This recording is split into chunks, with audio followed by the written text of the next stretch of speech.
Hello, good morning, students. I am Vikram Singh Rathod, Assistant Professor at Center for E-Governance. Today I am represent Matplotlib as a multiplot. The multiplot is a method or a function of the Matplotlib library that is used to create the graphs according to user requirements using PLT alias name or NumPy library of the ML or Python. In this e-lecture, we learn how to create multiple subplot on same canvas. It means we can create the multiple graphs in a particular area. The subplot function return the access object at a given grid position. The call signature of this function is used in our programming code. So I am defined here plt.subplot, then subplot number of rows, number of columns and indexes.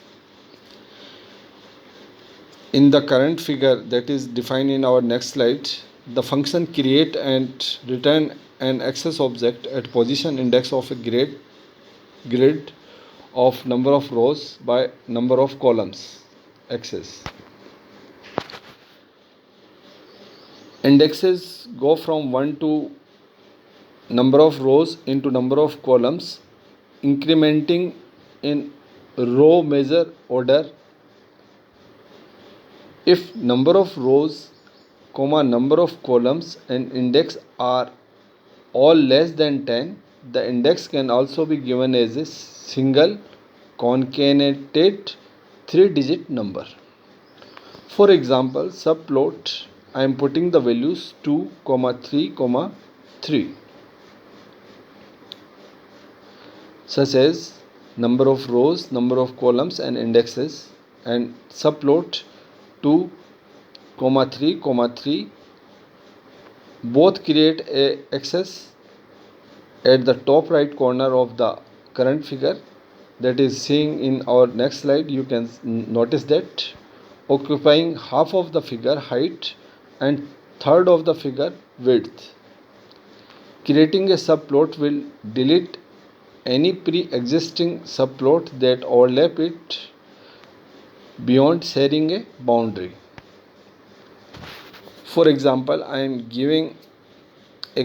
writing the code for create the multiplot. First of all, I am import matplotlib library .pyplot as a PLT. Then I am defining a comment line for understanding the code. Plot line implicitly creating a subplot 1 1 1, and then plt.plot I am put the values 1, 2, 3, and then I am defining again a comment. Now create a subplot with represent the top plot of a grid with 2 row and 1 column. Since this subplot will overlap the plot and its access previously created will be removed. plt.subplot 211 and plt.plot range 12. Then plt subplot 212, then face color is equal to y, that is defined as a yellow color. In our previous lecture, I am also describing the color combination codes.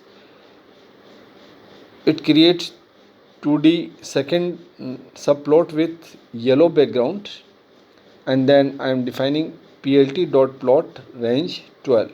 The above line of code generated and the following output is created by the code.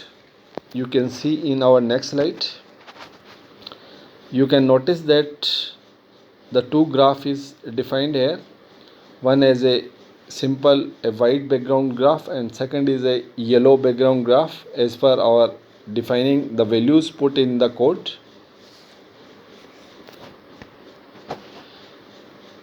Then after I am also execute the above code for a practical version using Anaconda, a spider tool.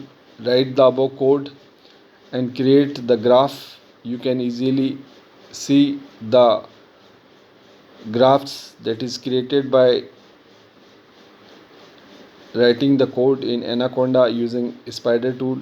You can also make the graph as per defining in the slide for your convenience. I am writing here the code and execute the code, and output is also defined for you. Then I am define a next example. In this example I am use add underscore subplot function of the figure class will not override the existing plot.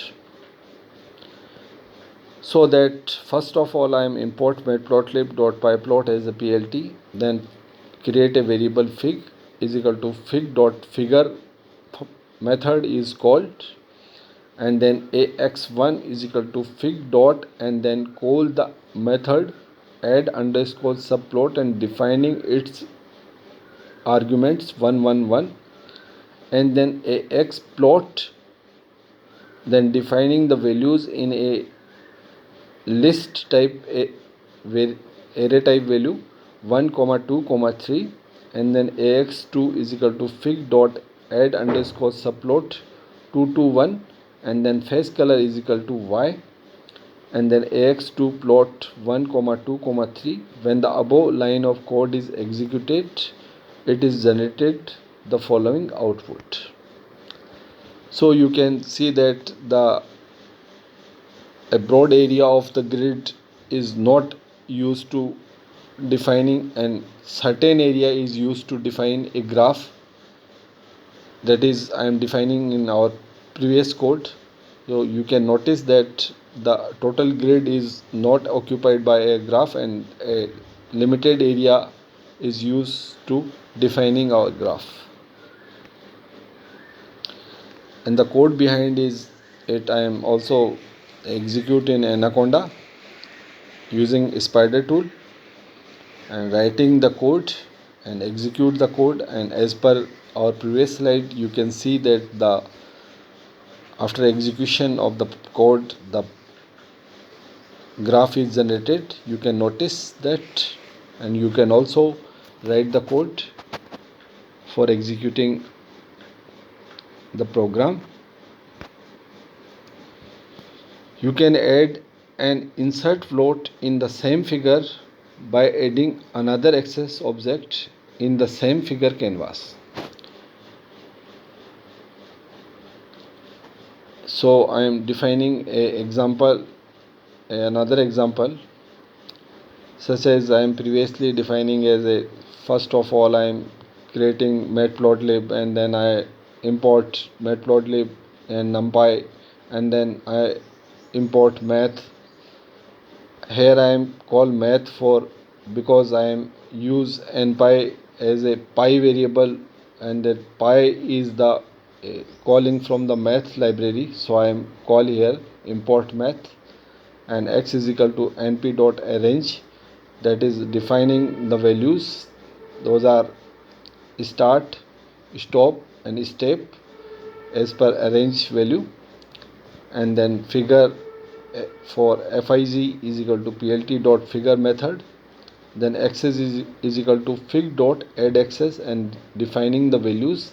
Those are as a main access, and ax access 2 and defining the values as 0.55 0.55 0.3 and 0.3 as a inset access, and then create a y variable and call the alias name of numpy as a np and call its sine theta values as and put the values as a x. You can notice that in the graph the sine theta values is all represented in our graph after executing the code.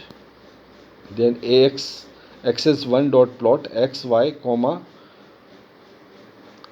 string into b for a blue color, and x2 dot plot x dot np. Then cost value, I am also defining a cost value of the x variable, and then defining as a r for red line, and x dot set underscore title as a sine, and x2 set underscore title as a cosine for the legend or name of the graph. And then after plt.show is used to create the graph. You can notice that the two sine and cosine values are created in our graph after executing the program. You can notice that the blue line is used to represent a sine value as per our coding variables, and cosine value as per our values in as a red line.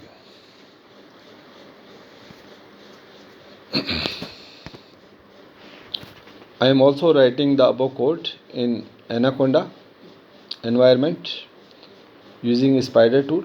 For your convenience, you can also write the code and execute the program.